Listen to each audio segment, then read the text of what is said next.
Momento do Discipulado.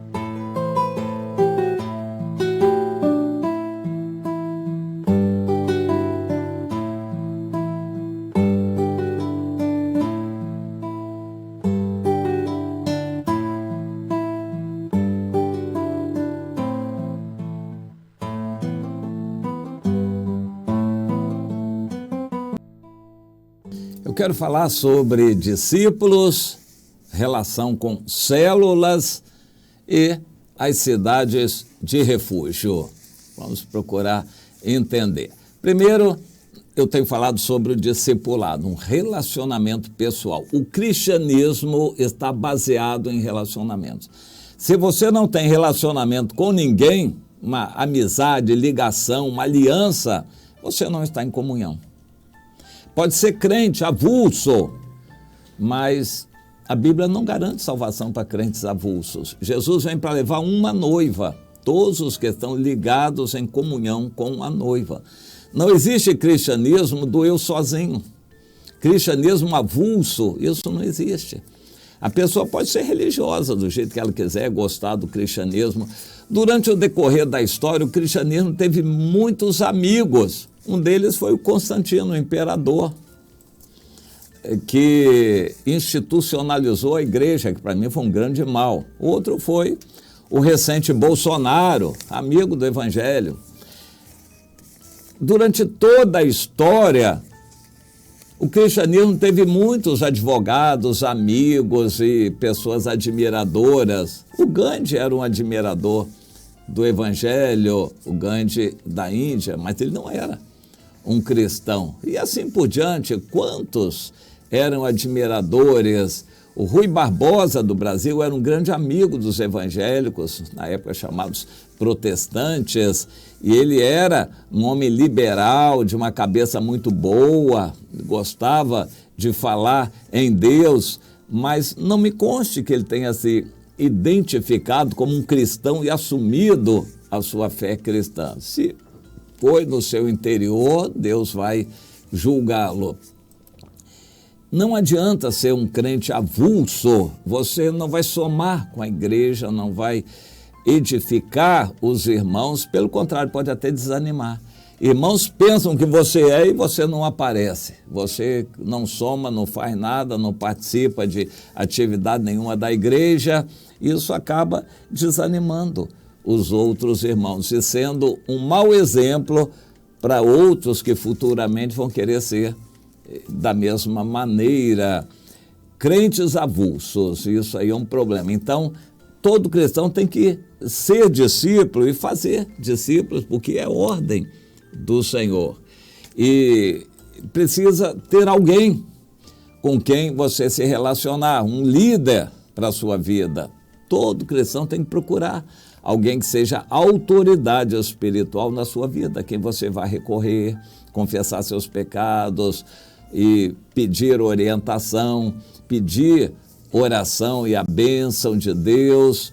Todo cristão precisa ter um líder direto, não é o pastor institucional lá que você raramente vê. Não, é alguém que está diretamente na sua vida, um líder direto. O discipulado é este relacionamento direto, um a um. É cuidar de alguém e você se reportar a alguém. Esse é o relacionamento do discipulado. O discípulo e o seu mestre, o seu líder, o seu discipulador. Isto é o discipulado. E é um prazer que a pessoa sente em fazer isso para Deus. E o discípulo sente uma segurança em ter alguém como seu líder, o seu pai espiritual, sua mãe espiritual. A célula é um conceito interessante. É um grupo de pessoas sempre as mesmas. A célula não é aberta. A célula é a menor parte do corpo que tem vida. 2 ou 3 já dá para ser uma célula. Na prática, a experiência mostra que precisa de mais, pelo menos uma meia dúzia, porque com 2 ou 3 as pessoas não conseguem levar a sério aquilo ali, acaba virando um encontro de bate-papo.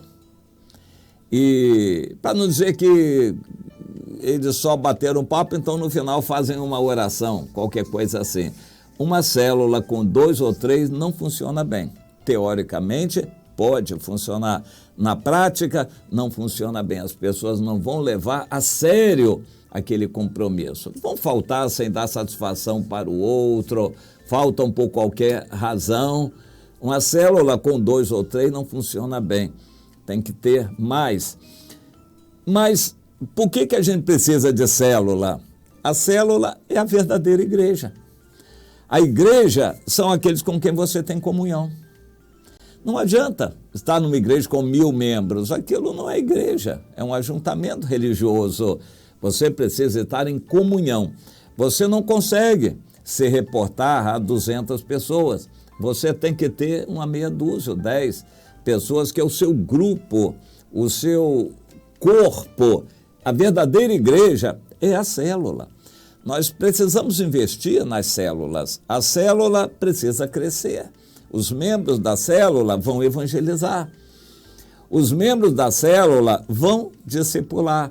Uns vão ajudar os outros a evangelizarem, a discipularem, a orarem, dando testemunho e orarem por pessoas que eles querem ver alcançadas. Uns na célula vão ajudar os outros. O assunto das células é a vida das pessoas. Célula não é curso de teologia. Tudo isso é bom. A célula não é para pregação.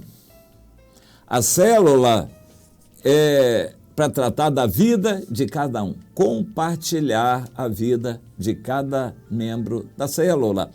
Compartilhar as lutas, experiências, os erros, pecados, compartilhar os planos e propósitos, as intenções, uns ajudando os outros. Supõe-se que numa célula não haja discussão. Eles não estão ali para debater, não estão ali para discutir temas, estão ali para ajudar uns aos outros, compartilhando a vida uns dos outros. Às vezes tem exortação dura, porque quando alguns veem que alguém está indo mal, vão mostrar amor, ajudar, mas vão exortar também, porque se a pessoa está relaxando, vai ser ruim para ela e para os outros também. Portanto, alguém vai ter que admoestar com amor, isso faz parte. E os assuntos da célula são fechados, ficam entre eles ali, não são para serem divulgados. A célula é para desenvolver amor, unidade, comunhão, fortalecimento espiritual uns com os outros. Supõe-se que numa célula não pode haver divisão. Disputa de liderança, uma célula com 2 cabeças não vai dar certo. Tem que dividir essa célula para os 2 cabeças poderem trabalhar. Supõe-se que numa célula todos reconheçam o líder. Não tem sentido uma célula onde o líder não é reconhecido por todos. Ele é contestado, discute-se o que ele fala, não vai para frente. Uma casa dividida, Jesus disse, não vai subsistir. Uma célula assim não subsiste. Na célula tem que haver harmonia, tem que haver entrosamento, unidade. Cada um pode estar enfrentando as maiores lutas espirituais, mas uns estão ajudando os outros. Numa célula não existe o conceito de bate-boca, discussão, opinião. Isso não é para acontecer numa célula. Assunto da célula é a vida de cada participante, ajudando, conhecendo, amando e orando, fazendo alguma coisa para ajudar um ao outro. O assunto da célula é este. Numa célula não há lugar, por exemplo, para estranhos. Um estranho vai entrar na intimidade de quem já está há muito tempo junto ali, não vai dar.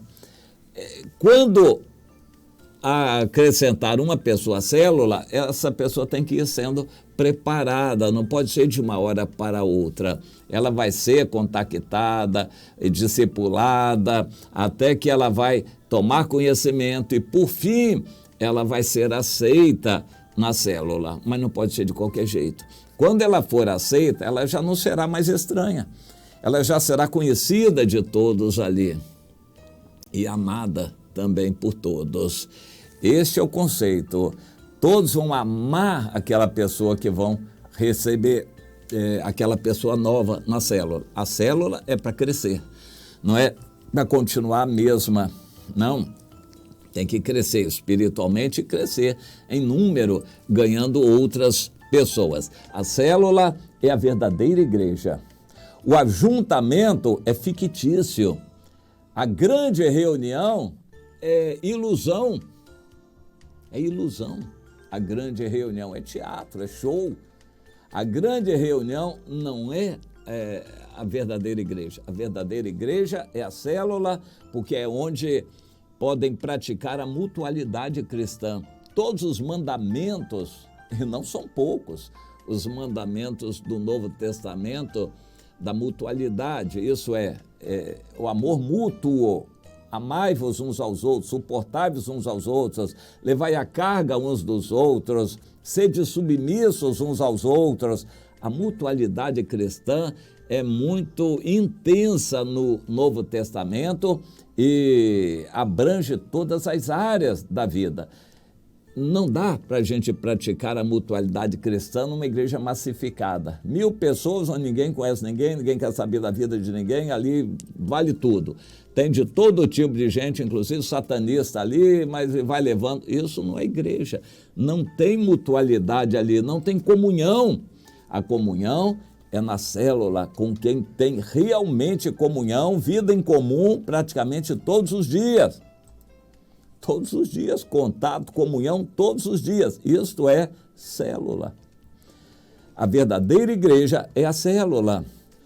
Por 300 anos, a igreja primitiva nunca construiu um templo, não teve grandes reuniões de ajuntamento. Isso só aconteceu em Jerusalém, no templo judaico, e aquilo era um protótipo da igreja. Não permaneceu, aquele modelo não vingou, até que começou a igreja em Antioquia, e aí sim começou a ser igreja mesmo. Deus quer que a gente entenda isso. A igreja verdadeira é a célula. Ela funciona muito bem nas casas, não precisa de templos nem de grandes ajuntamentos para funcionar. A célula é a pequena parte do corpo que tem vida, e um corpo é constituído de muitas células. Muitas células formam um corpo e devem buscar a unidade do corpo. Bem, e cidades de refúgio? O Antigo Testamento tem uma instituição que Deus estabeleceu muito interessante. As cidades de refúgio seriam lideradas pelos levitas e seriam para abrigar todos os náufragos da vida, digamos assim, ou os assassinos involuntários que tivessem matado alguém sem intenção. Pecadores que buscavam sobreviver. A igreja não deixa de ser um barco salva-vidas, um navio para salvar pessoas que estão se afogando no mar deste mundo. A igreja é para salvar pessoas. Há pessoas que não estão vindo por um discipulado normal, elas vieram em desespero procurar a igreja. Há pessoas que vêm através do rádio, vêm por recomendação de terceiros, pessoas que vêm da sua vida de pecado, da sua vida atrapalhada, elas vêm de qualquer jeito. Pois é, a igreja precisa abrigar todos esses. Sempre vai haver na igreja alguém que não é ligado a uma família, a uma célula, a um líder. É um desesperado que está buscando se encontrar ali na igreja. Deus ama esses também. E a igreja precisa ter líderes, os levitas, que olham essas pessoas, que têm amor e acolhem essas pessoas. Portanto, sempre vai haver na igreja alguém que não está ligado a uma célula. Vai ser uma ação boa de nossa parte orientar essa pessoa a encontrar uma célula para ela poder participar verdadeiramente da vida da igreja. Na massificação existem pessoas que se iludem achando que indo à igreja assistir à reunião, a grande reunião de vez em quando, que isso é estar na igreja. Não é. Você só estará quando tiver comunhão com outros irmãos todos os dias, em todas as áreas da sua vida, uma vida em comum. Comunhão é isto, uma vida em comum. Você só vai estar na igreja quando praticar a mutualidade cristã, quando estiver em comunhão. Assistir à grande reunião de vez em quando não é estar ligado ao corpo de Cristo. Mas há muitas pessoas que ainda não entenderam isso, estão procurando, estão buscando apoio na cidade de refúgio. E os outros vão ajudar, vão levar amor, a mão estendida, e tem que ter tolerância, paciência. Nem todos vão achar o caminho logo, alguns vão ter mais dificuldade e demorar, mas Deus ama a todos. E nós devemos amar a todos também. Procure entender isso, meu irmão, minha irmã.